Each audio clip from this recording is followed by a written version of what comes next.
what's interesting about Grant's line when he says that raptors, would have become the dominant species on the planet if humans, or if they hadn't gone extinct, And obviously that's a theory that the character Grant has. It's not necessarily established in the Jurassic universe that was the actual case, or even the case in real life. But there are definitely some researchers out there, and some people, scientists and whatnot, who believe that, there were species of dinosaurs that they kept evolving in certain environments. You might have got like a humanoid looking creature. Perhaps it's all, in theory. That said, like in the Jurassic series, the raptors are some of the most interesting dinosaurs to sort of have as a tent pole to keep the franchise up. And by that I mean, like, they clone these dinosaurs, these animals, and for the most part, we're blown away by what we learn about them. They talk about how they learned that Dilophosauruses could spit venom and all this sort of stuff. But obviously when they clone the raptors, they're cloning, one of the most intelligent animals that existed, as far as we know, back in that day. Back in 65, 75 million years ago, or however long they lived. So in the story of Jurassic, they're really interesting because they represent almost like the peak of the dinosaurs' evolutionary family tree, meeting a race of people who are better than them in terms of what we've done with our technology and stuff, but we've managed to bring them back. And obviously the raptors don't know this. It's not like the raptors are thinking about, like, oh, you remember when we were alive 65 million years ago, or anything stupid like that. Like, they are new animals. They don't know which century they're in, as Ellie says in the first film, and you don't know how they're going to react. But in the third film, Grant's talking about how raptors were, meant to be could have been the dominant species on the planet. And obviously, with what John Hammond and InGen did, they sort of brought a version of that past back to life. And it's interesting in the third film because it focuses more on, Alan Grant's study of their vocalizations this time. Rather in the first film, he was, contemplating whether reptiles, birds were more connected to dinosaurs than we first realised. That's what his sort of line of thought is, where his line of thought resides. But in the third film, he's talking about their vocalizations. So it focuses on their sort of social structures. Now, in the first film, we saw, brief glimpses of what their social structure could be like. We hear about the big one, how she comes into the Pride and she kicked the old leaders out and killed them and took over the Pride, killing all of them bar two. So, those select two made it into her little pack, and and it made him seem very scary, and that might be down more so to obviously the raptor, how it's been treated by InGen's people. Now, Jurassic World presented the idea of, if you looked after these animals from birth and properly looked after them with care and respect, as the character's constantly saying, that, you could form some form of bond with the animals in terms of being almost a member of the pack, as Owen turns out to be later in the film of Jurassic World. But they do say that it was a difficult, task to undertake, because, right off the bat in the movie, we see them chasing a pig, and Owen calls their heads up and they all look at him and all this sort of stuff. And then when the demonstration is over, Hoskin says, to Owen, you've got me in out of your palm. And he says, you came on a good day. It's not always a happy ending, which obviously alludes to the fact that they've done this quite a few times, and obviously not all the times. The raptors haven't always cooperated. So going back to Jurassic Park 3's raptors, they're these wild, they've been on the island since, I guess, the early 90s, for the most part, or maybe even a short time after the first film's incident. just before the hurricane hit Site B. And obviously fans speculate this is a different breed based on just the dramatic differences in appearance to the raptors we've seen in the first two films. Obviously the first film being the females and the second film having a mix of males and females. But they all had, like, the females all had the same coloration or thereabouts, and the males were orange with these tiger stripes.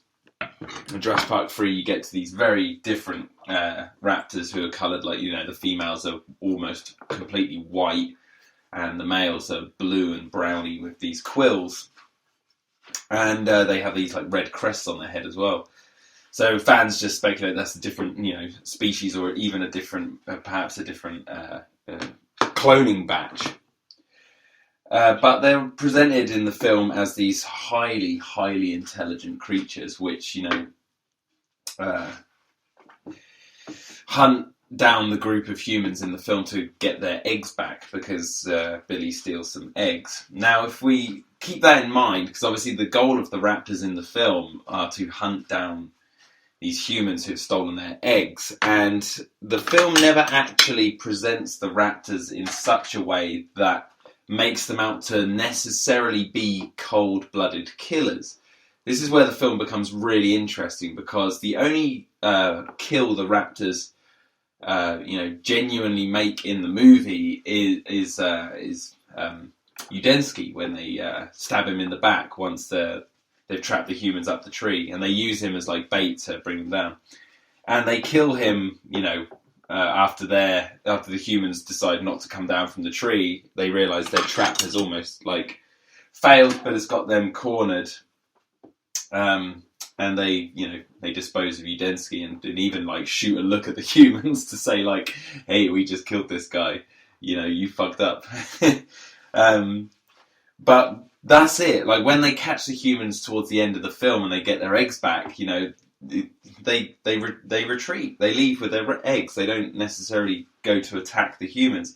There's even a bit where one of the male raptors is going to launch forward to attack them, and the female tells it to back down, which obviously means that she has control of the situation. Obviously, she's the leader of the pack, but also that she doesn't want him to hurt them, even though they are giving up the eggs, even though they caused them all this grief. It's a very almost... to have compassion in the raptors is a very interesting and almost... dare I say, a little bit spine-tingling. I mean, the execution of the film is somewhat to be desired in places, but, the idea of us cloning these animals back and then, them learning their old social structures, from their genetic memory or whatever you want to call it, and to have them have these social structures as in, like, don't kill these people because we don't need to. Maybe they're well-fed because they're looking after themselves on the island really well. Who knows? But it's a really, really interesting sort of area of the Jurassic franchise to focus on, the Raptors, because, each film provides a new look at the way they work. The first film, as I've mentioned, presents them in a light where InGen obviously didn't know how to treat them properly. It's quite obvious in the film that they take the raptors away from their pack to feed them in that feeder. That's what they said. They take them there and feed them with cows and let them hunt in a mini jungle all on their own.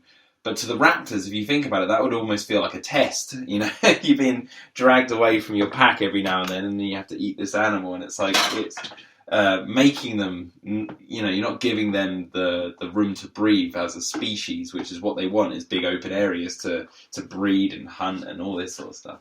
So we see the raptors in the first film, and they're very aggressive, highly, highly intelligent, but really, really aggressive. And we see how once they're out of their cages, they start to learn very quickly about the environment around them.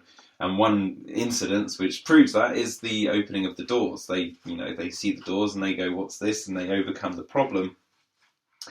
So, you see the raptors in that light, and obviously through their, mistreatment, you've got these horrendously aggressive animals. Now, in the second film, obviously, we see those, animals again as their, what's the word I'm looking for? wild. They're living basically out in the wild on Site B. And, the humans stumble across their territory, around where the communication center is.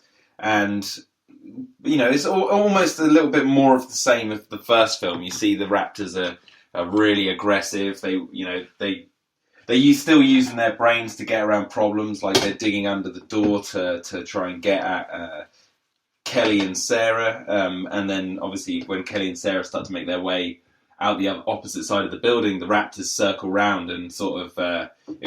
it's almost implied that they were digging to make them look for an escape, and then the raptors knew where that escape would be, so they would circle round. That's how I've always interpreted it myself. But it could have been the raptors just saw them and going, oh, just go around the other side of the building. They're coming out that way, that kind of thing. But it shows more of their sort of teamwork in a way.